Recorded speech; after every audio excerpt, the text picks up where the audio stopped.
Welcome to State of the State. I'm John Carlevale, hosting this program, and our guest is Richard August. Yes, Richard August is a guest on this show. Most of you know that he typically is the host, so we have to be gentle with him because he's more accustomed to asking questions than answering questions. Since the attack on Israel by Hamas, our attention has, in large measure, been focused on that part of the world. Many Americans have become increasingly concerned for many reasons and have tried to keep informed about what has and what is currently taking place. What we know or think we know is a function of our source of information.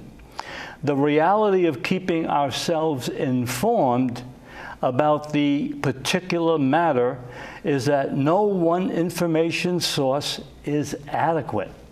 The reality is that any given source may not provide a complete and unbiased account. Consequently, we may have to and should seek information from a variety of sources.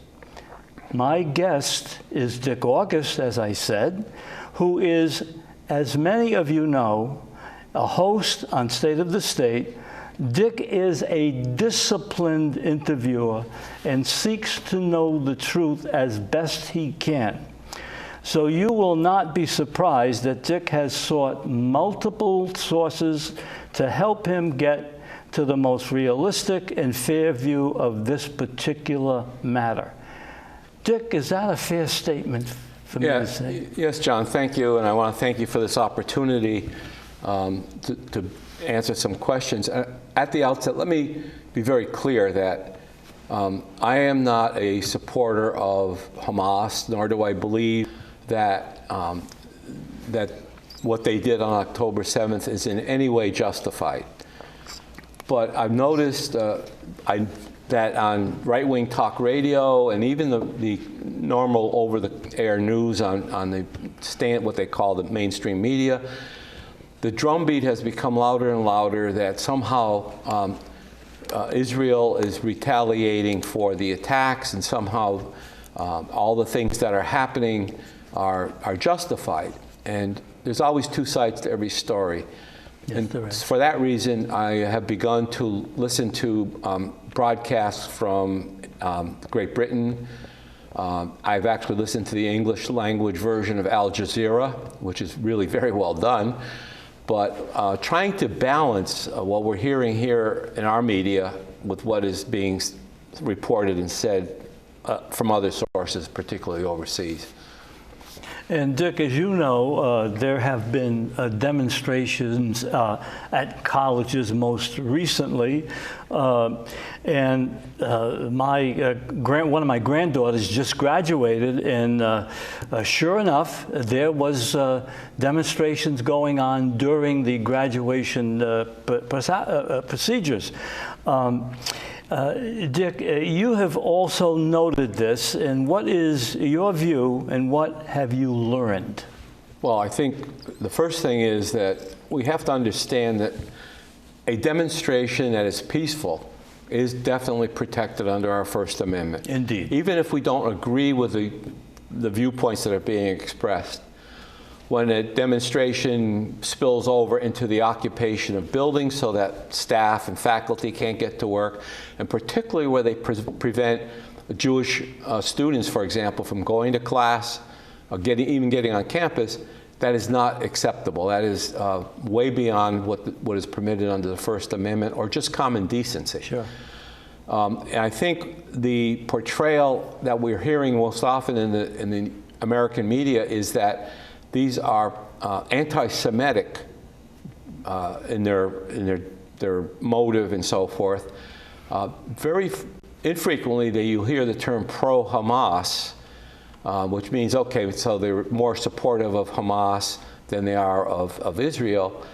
But we got to keep in mind that there are actually Jewish students who were involved in some of the peaceful protests. that some of them are upset with what they see happening in there. I think, again, any extreme protest is not acceptable. And we have to be very careful because there were very peaceful demonstrations taking place at some campuses that the police were called in and were pretty rough in their handling of these student protesters, probably in response to the fact that some major donors to that particular college got on the case of the Board of Regents or whatever their governing body is and the administration and said, we don't like this, so they went in and did some, well, I think they stepped over the line on some of the treatment of some of the protesters. I saw a little bit of stepping over the line at my granddaughter's graduation where the people who were demonstrating tried to get the family members and friends of the graduates to join them in their chants and so forth. And most of the people that were in the audience were not very happy with that. Yeah, right. Dick, there is a claim that the term Palestinian is made up. So what do you have to say about that? I know you research stuff like that. Well, I did hear that from a couple of right-wing commentators that there's no such thing as a Palestinian. When I heard that, for some reason, I was looking at a Bible commentary a very well-done commentary by a Catholic monk, and in the binder was a photograph or an image of an old Roman map of what we call the Middle East. Mm-hmm. And guess what the area is called? Palestine. Palestine. Yeah. So while we can certainly say, well, these people don't really have a claim to the land, but they can still refer to them, I think, themselves as Palestinians, because actually in the Arab world, they are distinct. I mean, a lot of the Arab neighbors, Jordan, Egypt particularly, do not want Palestinians to infiltrate into their culture and into their land, because they regard them as a separate people or separate culture. That's fascinating, Dick. Yeah, that really is fascinating. There's a claim, Dick, that the October 7th attack by Hamas was a surprise. Dick, what have you learned about that? Two sources that I've seen. One is actually a Jewish or an Israeli commentator, and I think he's now an American citizen, and also on a BBC analysis, have pointed out that along the border were these Israeli army reservists, and they were mostly female units, but there was men in them as well. But they were called spotters or seekers, and their job was to watch what was going on across the border, across that fence. And that there were reports that were sent back to headquarters, IDF headquarters, that there was a great deal of activity taking place there that they were getting concerned about.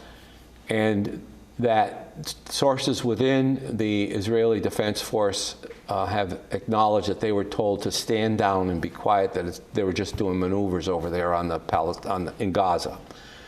So whether or not this is, there's always stories about Pearl Harbor that Sure. FDR knew about Pearl Harbor. There's now stories that, well, maybe the Netanyahu government that was under scrutiny for various things was not really too concerned that there might be an attack, and therefore, while it's labeled as a surprise, they knew something was going to happen. It seems to me, Dick, that it's extremely difficult to determine or figure out where the truth lies, because something is said and someone else has another view, and they claim that they have evidence for this, and what's un-American to believe? It's extremely difficult, in my view. Well, I go back to our generation, John. As you know, we were both witnesses to what happened in Vietnam. And what started that whole thing, if you remember, is our major involvement occurred after what was called the Gulf of Tonkin incident, Yes. where U.S. Navy destroyers were supposedly attacked by North Vietnamese torpedo boats or whatever, and the whole thing turned out to be a ruse of just the reason. And so you have to ask yourself, is there any plausibility? Is there a reason that Israel the government might have wanted to foment some kind of attack, not really understanding what that attack would be, but just to get an incident going so that they would have an excuse to move into Gaza? I don't know. I mean, but you got to consider it. You can't just take the fact that, well, this was totally a surprise, and, you know. Yeah, I find it kind of chilling, Dick, to think that might have been a situation that, well, let's talk a little bit about the terrorist slaughter rate. There seems to be a large variation regarding the number reported by various sources. So, Dick, what have you learned with your search of that matter? The Israeli government has released a name-by-name account of the people that were killed on October 7th. An analysis by a British broadcasting company, investigative reporter,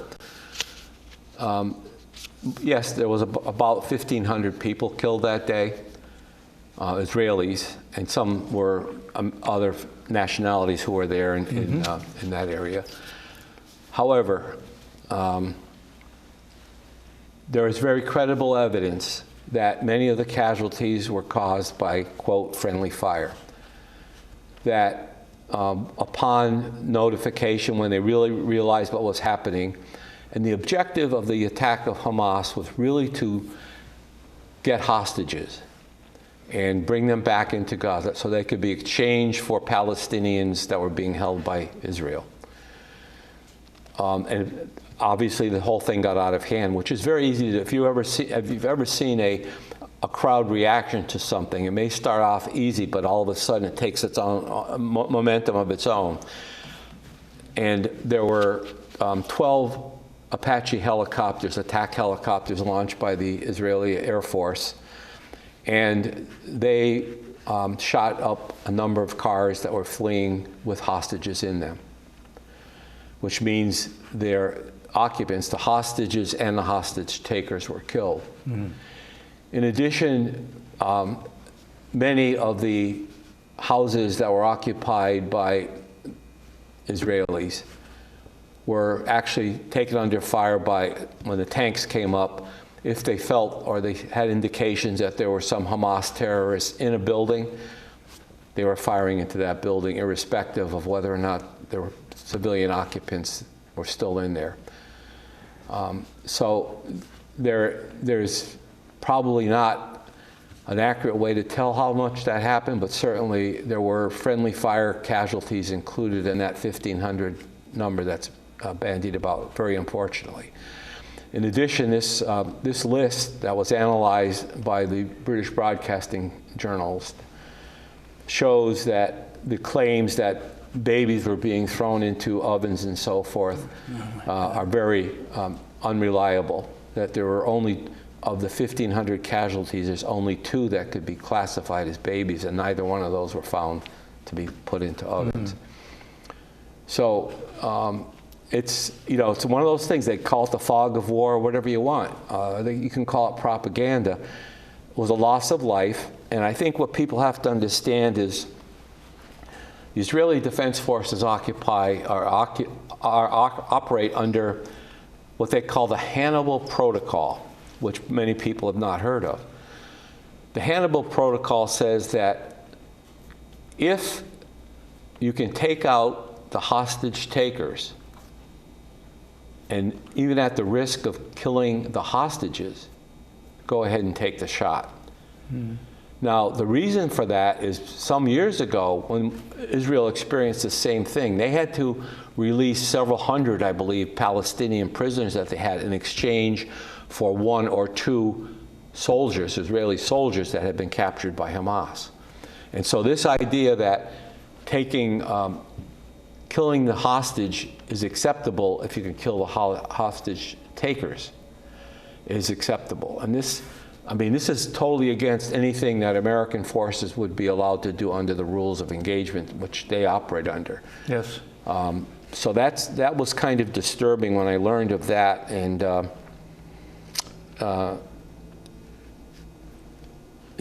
more, a lot of funny things, not funny, tragic things happen. Tragic things, that indeed. in retrospect you say, well, how could this possibly be? But it does happen.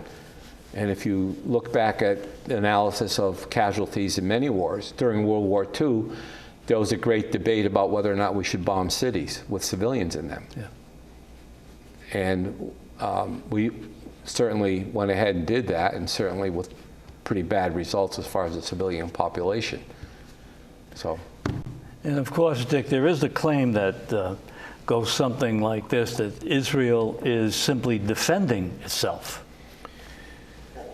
I guess we have to ask the question about proportionality. Yes, indeed.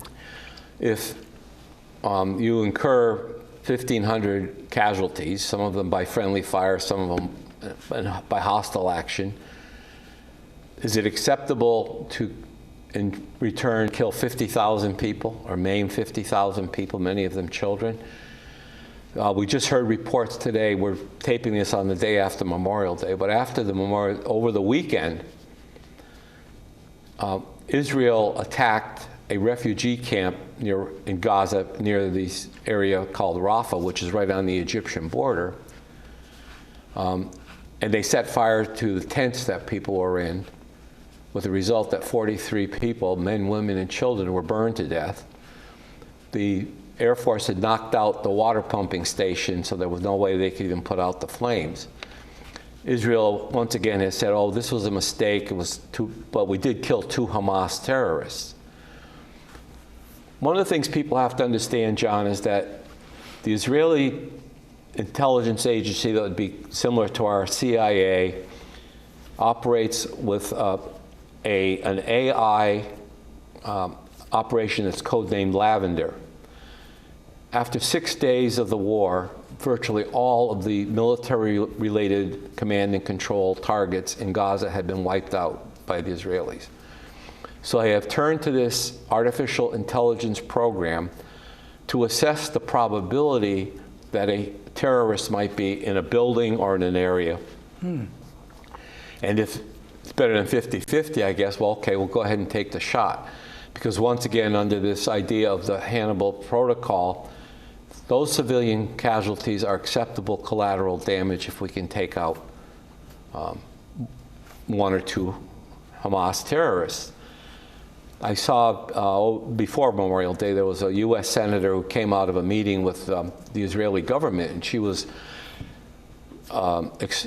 exhorting us to provide 2,000-pound precision-guided bombs so that Israel could use them in Gaza. And I remember growing up in World War II that the term, a 2,000-pound bomb was called a blockbuster. You cannot drop a 2,000 or a 1,000 or a 500-pound bomb on an apartment building that has people living in it to take out 1 Hamas terrorist. We wouldn't accept it because there's going to be collateral damage. It's inevitable. Yes. It's not just the building, although you see these pictures of that are very well done by satellite of a building kind of exploding. But that explosion, the effects of it go along well outside of the building. Sure. And cause traumatic brain injuries and incidental injuries from shrapnel and so forth that are very devastating. So it's of concern that this is the level that the war is being fought at. So the question is this really a reaction, and is Israel defending itself, or is there some other motive? And there are people that have said, that are experts in the region, that you don't hear them interviewed too much on the mainstream media, if at all, that the ultimate goal of the Zionist movement in Israel is to either exterminate or cause the Palestinian people to get out of Israel. So when you say Israel from the river to the sea, they want it to mean it's an all-Jewish state. And if whatever it requires, even if the remaining Palestinians are forced out into the Sinai Desert, where Egypt doesn't want them, that's the goal. And if that is the case, then we are being led down a very dangerous path on that this becomes a regional conflict, and we don't know what the consequences are going to be. This is the way war spirals out of control. So it's simply not defending oneself against the original invader. There's more to it than that. Well, you're having collateral damage. Now, one of the arguments is, well, yeah, the majority of people in Gaza supported what Hamas was doing on October 7th, but there's no way, I don't think anybody took a poll of these people, and certainly there were people that supported it. People that may have been driven from their homes in Israel and into Gaza, which some have described as the world's largest open-air concentration camp. But you just can't accept the fact that people are first of all, they're being starved and denied water because they're not letting relief supplies and medical supplies get through the gates, especially on the Egyptian border. And we had the incident that is well documented that 3 trucks with relief supplies were traveling from the loading dock in the northern part down to get down to Rafah. And all 3 of them were taken out by the Israeli Air Force, by drones. And it actually resulted in the aid workers being killed, one of whom was an American. And once again, Israel said, oh, just a mistake, sorry, that shouldn't have happened. Well, when you hear that, it seems to support the claim that Israel has been accused of war crimes and genocide. Genocide, to me, it's almost as though we're talking about ethnic cleansing at best and genocide at worst. And as you know, I think many of our audience probably is aware that the International Court of Criminal Justice is going to issue indictments against Prime Minister Netanyahu and their defense minister and the 3 key Hamas leaders. There were people, analysts, commentators that I've listened to that said, well, the reason they're doing that, of course, is so they can't be just accused of picking on Israel, because they're going to indict both people on both sides, leaders on both sides. Israel has come out and said, well, it's not fair to compare us to Hamas. So they're already kind of short-circuited that whole argument, you see? And I read a good book, a very interesting book years ago called Why Nations Go to War. And one of the ways you go to war is to really vilify your enemy and make them less than human. Yeah. There's a claim about labeling based on your view of matters. If you oppose what Israel is doing, you are labeled one thing. If you support, you are labeled another thing. And that does seem to be going on, doesn't it? Yes. Well, first of all, I don't think, you got to be careful when you say you're anti-Semitic. If you are opposed to the policies of the government of Israel, does not make you an anti-Semite. And as I said, if you are a person who approaches a Jewish student and prevents him or her from getting to class, or even do something in your day-to-day life that is directed specifically at a person because of their Jewish religion, that's anti-Semitic. But being opposed to the policies of the government does not make you an anti-Semite. It's a convenient way, again, to paint people with a certain brush. Similarly, if you say that you are pro-Hamas, does not mean you're pro-terrorist. As I said at the outset, I do not support or condone in any way what Hamas did on October 7th, nor do I support the idea that Hamas's principle is that Israel should be wiped off the face of the map. That is anti-Semitic. Yes, indeed. And that's certainly not acceptable. Well, there is a claim, Dick, as you know, that Israel is USA's only ally in this particular region where all this war is taking place. What is your view of this? My view is we're told that they're our only ally and they're the only democracy in the area. First of all, we have no treaties with Israel. None. There is no treaty. So the claim that they're our ally has to be taken, I think, with a little bit of caution. People may remember, some probably aren't even aware of what happened in June of 1967 with the USS Liberty, which was a spy ship, a U.S. naval ship that was in international waters off the coast of Israel on the eve of the Six-Day War. The Liberty was attacked by the Israeli Air Force and the Israeli Navy, even though it was clearly flying the United States flag, clearly identified itself by broadcasting in the open, and they were attacked not once, not twice, but 8 times.